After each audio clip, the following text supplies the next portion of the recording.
What's good? It's your boy CJ Goodfellow. We back with the boxing clinic. Get digging. Swift Jared Hurd has confirmed that the rumored junior middleweight triple header that we talked about last week, that the ring said was coming to fruition, is now official. According to Jared Swift Hurd, he says the first IBF junior middleweight title defense for himself, Swift Hurd, will come against former 154-pound Austin, no doubt, Trout. Saturday, October 14th. Also featured on the action-packed triple header will be Jermell Charlo taking on Erikson Lara. Taking on Erikson Lubin, and then Erikson Lara taking on Gausha. That's this good news. Other than the Gausha and Lara fight, Lara should be fighting Demetrius Andrade on this card at the top of the bill. But of course, Jermell Charlo, Erikson Lubin gonna top this bill. I think Gausha and Lara is gonna be the co-main, and Hurd and Trout gonna be the opener. I'm going to the third bout on this.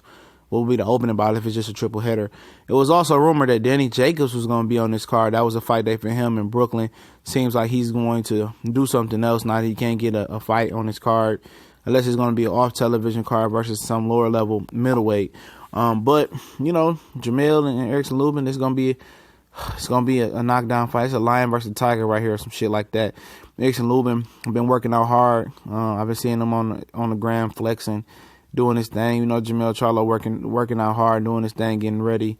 It's the young lion versus the former young lion.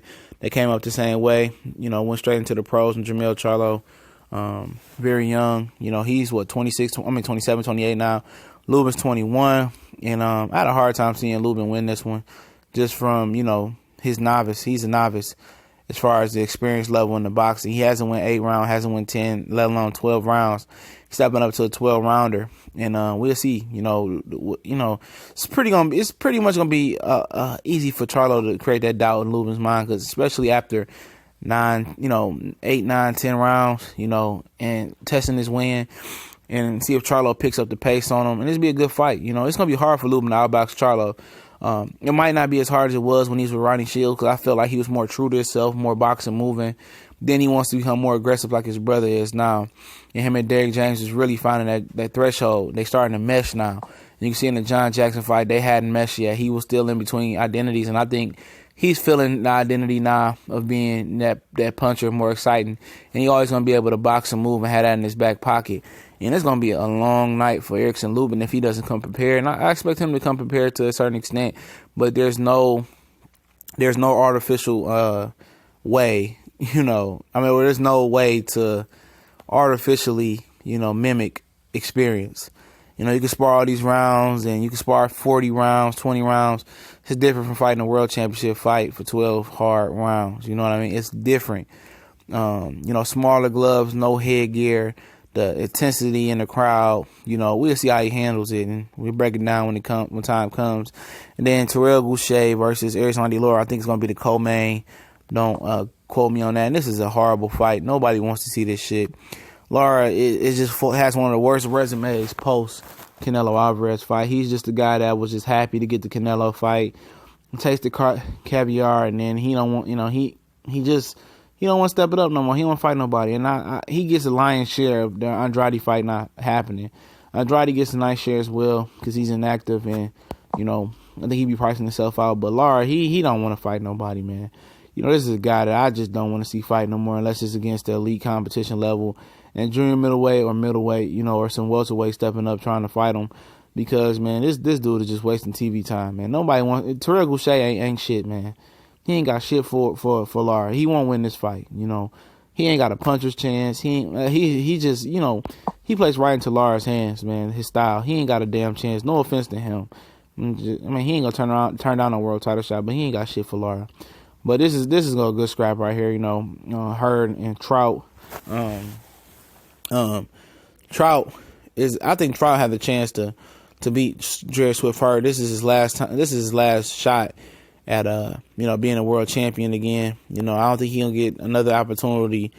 That's presents itself like this, especially with a guy with holes in his game like Jared Swift Hurd. As far as with movement, we know Austin Trout can box side to side, in and out, and do his thing. Be slippery like a Trout, and see if he still got it.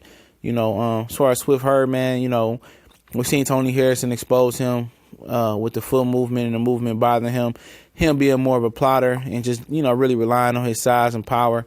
He's going to have to learn how to deal with movement. And, you're going to see what he learned since the Tony Harrison fight with Trout.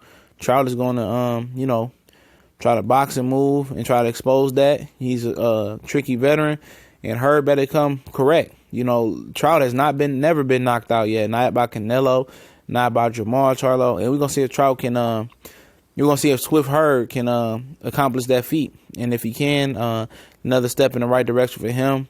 And hopefully some of these champions on the same card, can start fighting each other, and we can start getting a pinnacle in this division.